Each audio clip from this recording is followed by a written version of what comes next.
My sister collapsed from her chronic pain right as I announced my promotion, but then I handed her the video I'd taken 20 minutes earlier and watched her face as she realized everyone now knew the truth. My little sister was born 2 months prematurely, came out bluer than a Smurf, and spent the first 3 years of her life hooked up to tubes and machines. Naturally, my parents were super protective of her. They'd stay by her side, buy every toy she wanted, and demand I ditch hanging with friends to babysit her. At first, I thought this was right. She was my chronically ill baby sister. But then she got older. She got healthier. She no longer needed tubes or machines and could live normally. However, by this point, she had learned that being sick got her whatever she wanted, whether that be materialistic things or just sympathy and attention. It started with her headaches mysteriously coming back whenever she was doing homework. My parents would take the homework away before replacing it with ice cream. And by the time Emma turned 11 and I was 16, she had perfected her act. And that really bothered me because her pain only struck during my moments. When I made varsity soccer, she developed mysterious stomach cramps that required my parents to leave my first game early. When I got accepted into college, she collapsed during my celebration dinner. And we spent the night in the ER where doctors found nothing wrong. The worst part was how she'd smirk at me when our parents weren't looking. She even practiced her pain faces in the mirror. I tried showing my parents once, but Emma had already told them I was jealous of the attention she needed for her condition. My boyfriend Jake lasted 8 months before Emma got to him. She created fake screenshots of messages where I supposedly called her a faker and wished she would just die already. The breakup happened at a coffee shop. Jake slid his phone across the table, showing me the evidence Emma had compiled. He said he couldn't be with someone who treated their 6th sister so cruelly. Emma texted me a selfie wearing the hoodie Jake had given me. That was my breaking point. For 5 years, I had watched her steal everything, so I started watching her closely, way more closely than anyone ever had. And I noticed a pattern. Every time she was in pain, she always grabbed her right side. Whether that's her head, her kidney, always right side. She always called specifically for Mom. Always rated her pain between 8 and 10, and always recovered in exactly 2 to 3 hours, which was just long enough to ruin what I had planned. Once I knew this, I developed my plan, and last Sunday, it went down better than I ever could have hoped for. We were having our monthly family dinner with all the aunts, uncles, and cousins. 20 minutes before dinner, I went up to the bathroom where I recorded a video. I explained in the video that I was about to make a fake announcement about getting promoted at work. In this video, I predicted exactly how Emma would react. I said she would wait for the applause to die down, then grab her right side and whimper for Mom.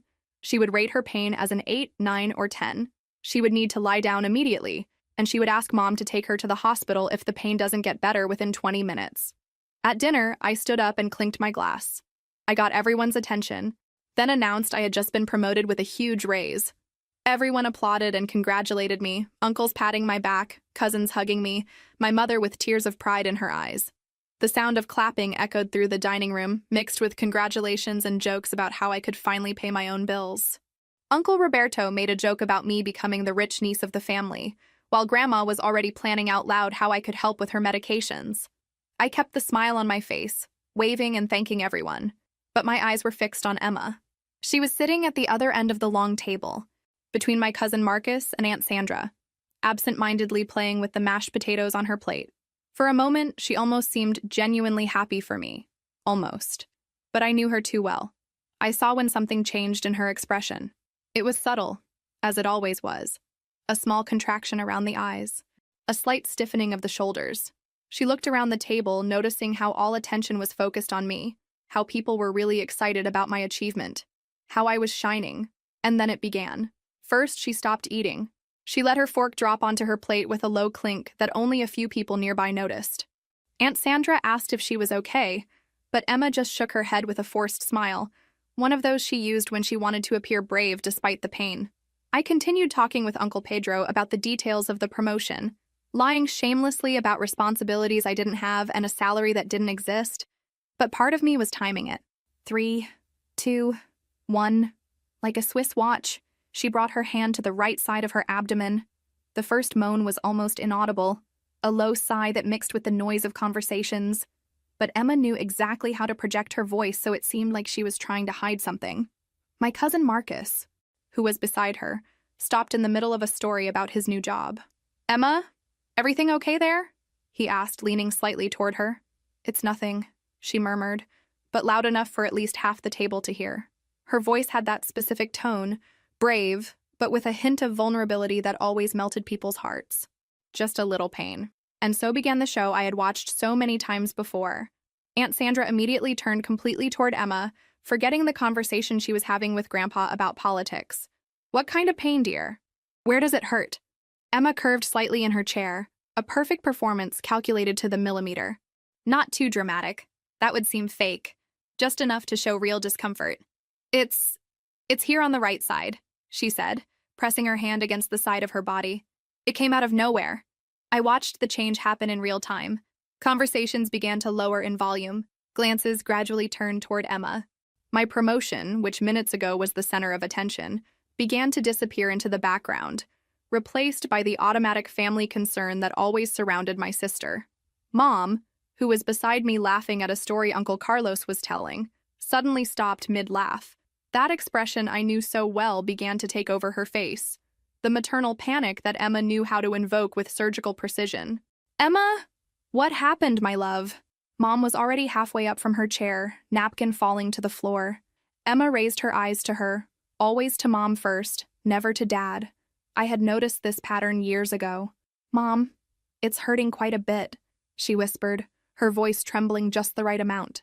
Not too much, not too little. Enough to sound genuine, but not so much that it seemed theatrical. Dad, as always, went into problem-solving mode. "What kind of pain? Cramps? Burning? Stabbing?" "It's a dull pain," Emma answered, closing her eyes as if concentrating to describe it. "But really strong. And it's getting worse." Grandma crossed herself. Uncle Roberto frowned with concern. Cousin Carla was already asking if anyone had any medicine in their purse. The attention of the entire room had completely shifted from me to Emma, like water going down a drain. I kept smiling, kept participating in the speculations about what could be causing Emma's pain. But inside, I was fascinated watching the machine work. It was like watching a conductor directing an orchestra. Each moan, each expression of pain, each word chosen to get exactly the desired reaction. "On a scale of 1 to 10? Dad asked, already grabbing the car keys from the sideboard near the table. This question had become a sacred ritual in our family over the years. Emma paused for a moment, as if she were really evaluating the intensity of the pain. Another brilliant touch. If she answered immediately, it might seem rehearsed. It's an 8, she said finally, her voice coming out weaker. "Maybe 9. Of course it was. It was never less than 8. Never 10. That would be too dramatic, too obvious. Always between 8 and 9, enough to be alarming, but not so much that it would raise suspicions. I watched the entire family dynamic reorganize around Emma's pain. Aunt Sandra began telling about when she had kidney stones. Grandma murmured about how the girl had suffered so much since she was little. Cousin Julia was already suggesting that maybe it was appendicitis. My promotion had become a distant memory in less than 5 minutes. Emma curved a little more, bringing her second hand to the right side to support the first. "Mom, I think I need to lie down," she whispered, but loud enough for everyone to hear. And then she did that thing that always made me want to scream. She looked directly at me, just for a second, when she was sure no one else was looking. And she smiled. A small smile, almost imperceptible. But it was there. The smile of someone who had just scored a goal. "Maybe we should take her to the hospital," Mom said, already standing up completely. "Sarah, can you drive? I'm too nervous." It was at that moment that I felt something snap inside me. It wasn't anger anymore. It was something colder, more calculated. Everyone stood up, preparing to transform what should have been my night of celebration into another rush to the emergency room, another night spent in waiting rooms while doctors ran tests that would show nothing. I stood up too, but instead of grabbing my purse, I grabbed my phone. "Wait," I said, my voice coming out calmer than I felt. "Before we go running to the hospital, there's something you all need to see." Emma looked at me, and for the first time I detected something different in her expression, a hint of suspicion, maybe even fear. But she was too committed to the performance to stop now. "Sarah, this isn't the time for this," she said, her voice still weak and suffering. "I'm in a lot of pain. I know exactly how much pain you're feeling," I replied, unlocking my phone, "and I know exactly when it's going to pass." Aunt Sandra frowned. "Sarah, what do you mean by that?" I held the phone in the air, my finger hovering over the play button. "I recorded a video 20 minutes ago. You're going to want to watch this." Emma went completely still. Her hand was still stuck to the right side. Her expression still showed pain, but something had changed. It was as if she had realized the ground was moving under her feet, but still didn't know exactly why. "What video?"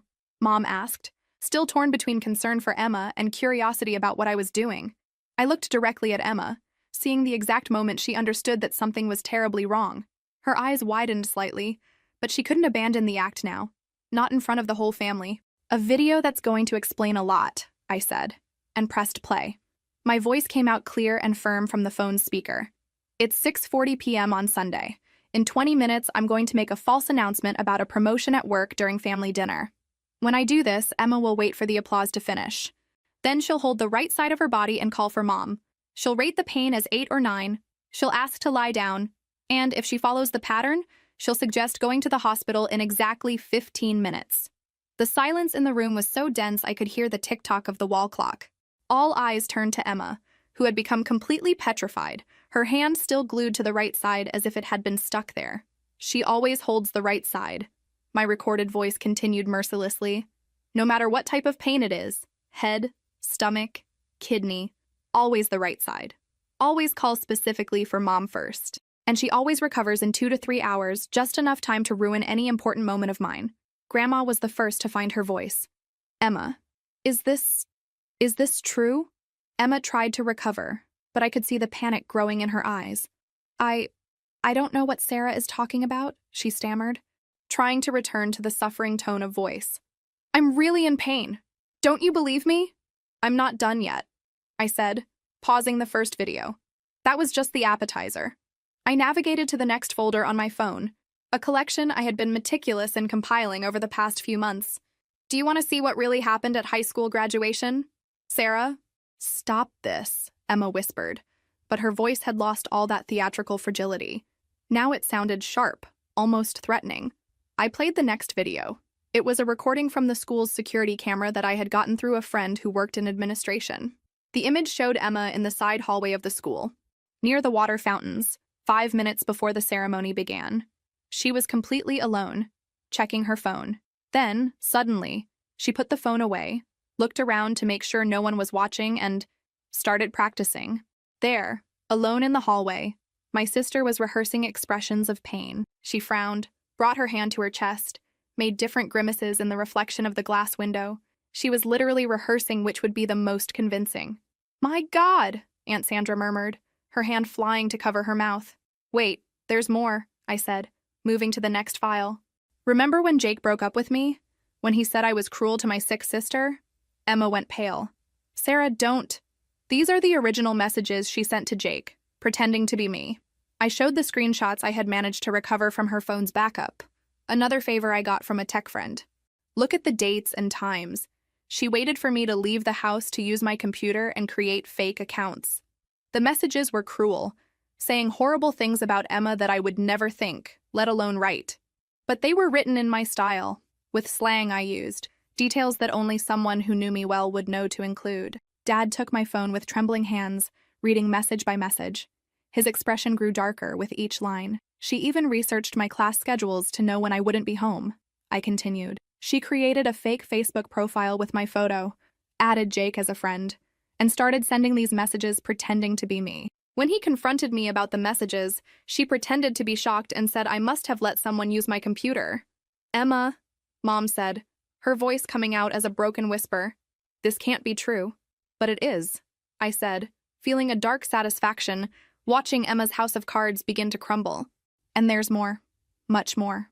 I moved to the next file, an audio recording I had secretly made the previous month. This is Emma on the phone with her friend Beatrice last week. Emma's voice came out clear from the phone. "It's really easy, Bea. You just need to know the right spots. Mom gets desperate if I say it's a headache on the right side. But if I say it's in the stomach, she takes longer to react. And it always works better when Sarah is having a good day. Then everyone feels sorry for me and gets irritated with her for being insensitive." Beatrice laughed in the recording. "You're terrible, Emma. But your sister really is kind of annoying anyway. She thinks she's better than everyone," Emma continued. "She was always the favorite, always had everything easy. At least when I pretend to be sick, I manage to get them to pay attention to me too. And it's fun to see her getting frustrated." The silence that followed was deadly. Emma was white as paper, trembling. And this time, the trembling was real. "Emma," Grandma said, Her voice loaded with a disappointment that cut through the air. How could you? There's more, I said, relentless. Do you want to see the video of when she fainted at my 18th birthday party? This time, Emma tried to get up, probably to run away, but Uncle Roberto gently held her by the shoulders. Stay there, Emma. I think you need to hear this. The video showed Emma in the backyard, hidden behind the barbecue grill, 10 minutes before making her big, dramatic entrance. She was testing different ways to faint on the grass, checking which angle would be most convincing and least dangerous. She practiced for 15 minutes. My voice narrated in the video. She tested falling sideways, falling forward, falling backward. She chose the side because the grass was softer there. Cousin Carla made a sound that was half shocked laughter, half groan of disbelief. Emma, this is sick.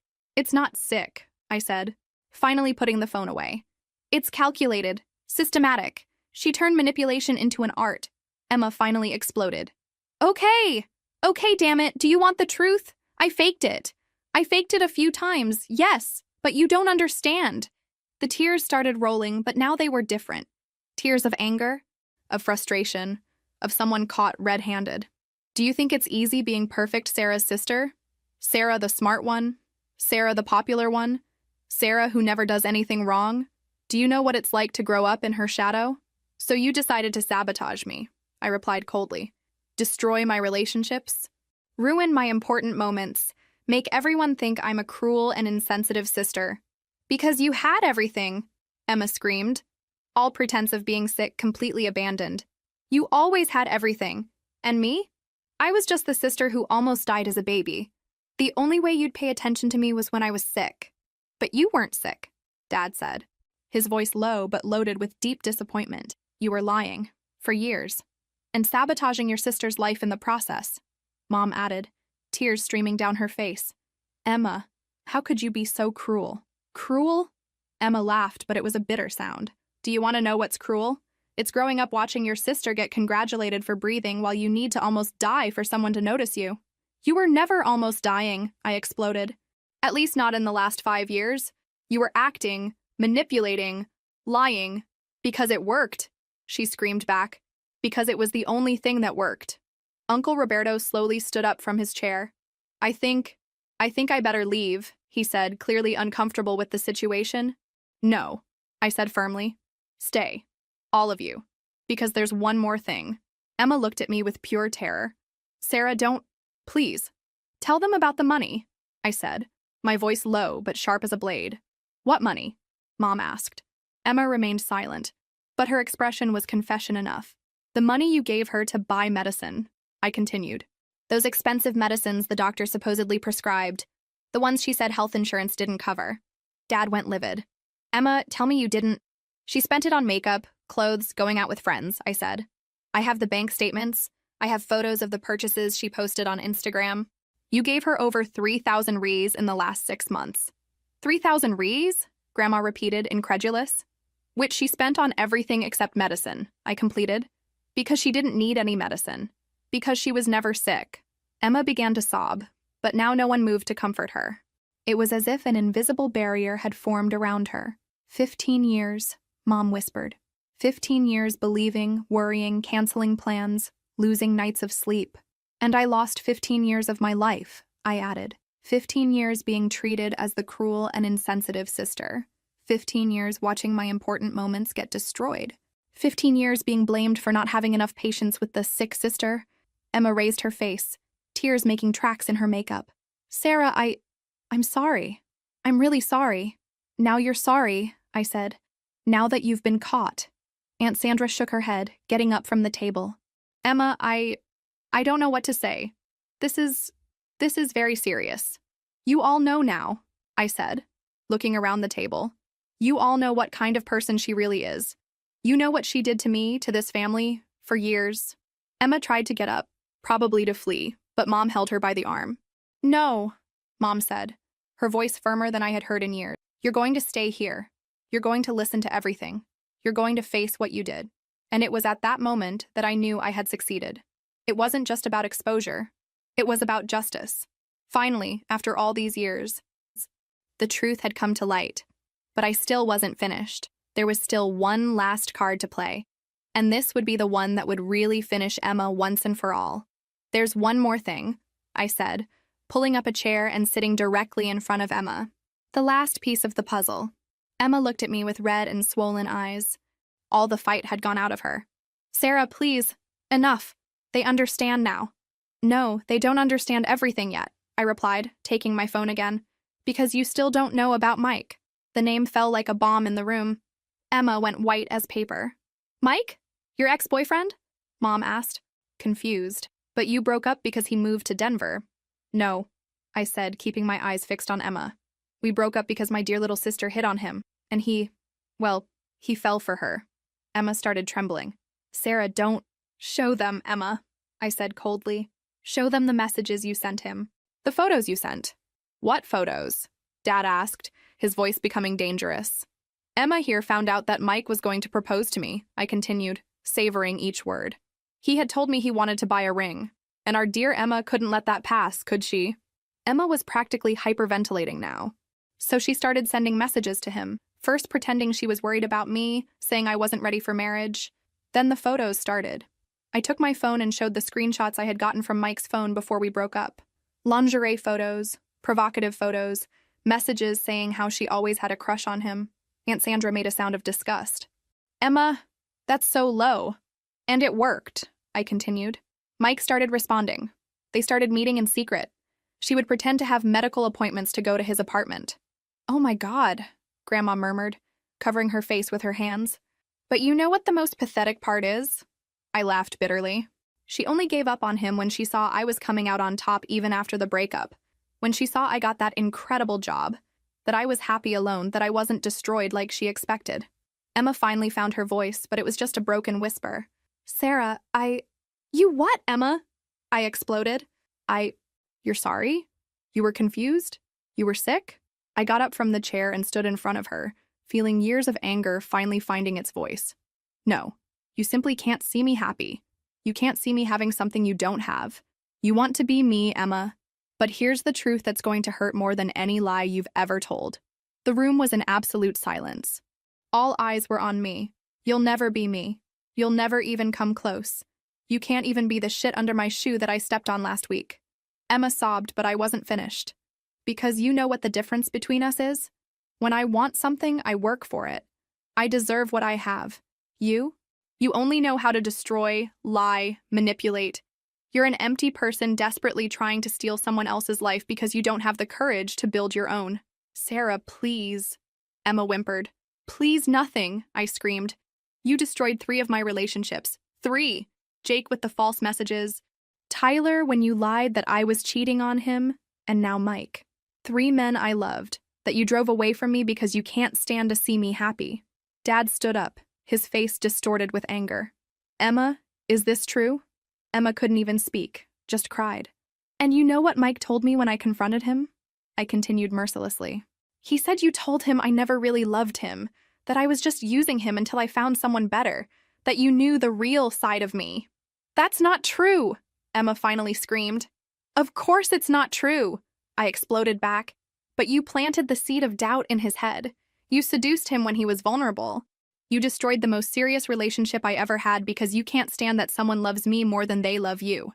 Uncle Robert got up from the table. I can't anymore. "Emma, this is sick." "Sick is an understatement," said Aunt Sandra, shaking her head. "This is psychopathic." One by one, people started getting up. But before they could leave, I raised my voice again. "Wait, I want all of you to look at her closely." Emma was hunched over in the chair, crying like a child. "Look closely at the girl you protected, that you spoiled, that you let torture me for years. Look at the monster you created." "Sarah," Mom tried to interrupt. "No," I cut her off. "You're going to hear this. You're going to hear everything." I turned to Emma again. "Do you want to know why you'll never be me?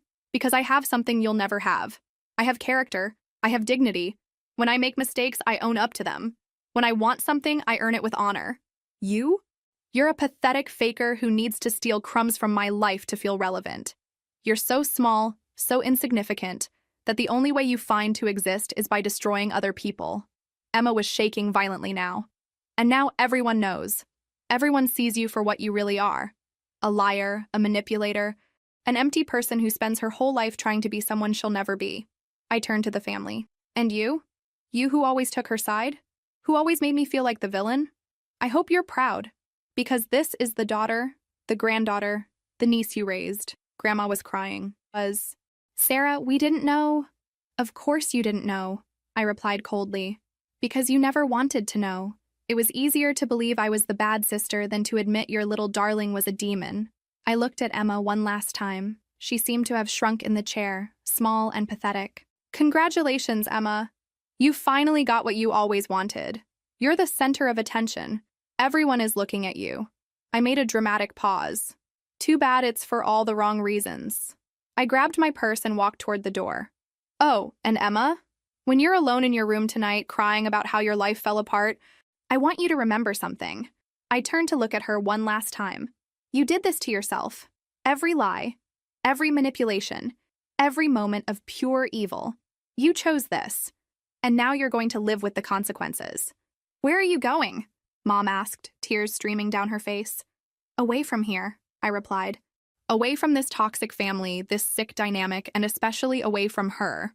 I pointed at Emma without even looking in her direction. I'm going where I should have gone years ago. I'm going to build a life where people like her can't reach me. The door slammed behind me, but not before I heard Emma start screaming. Not from fake pain this time, but from real agony. The agony of finally having to face who she really was. And for the first time in years, the sound of her pain didn't make me feel guilty. It made me feel free.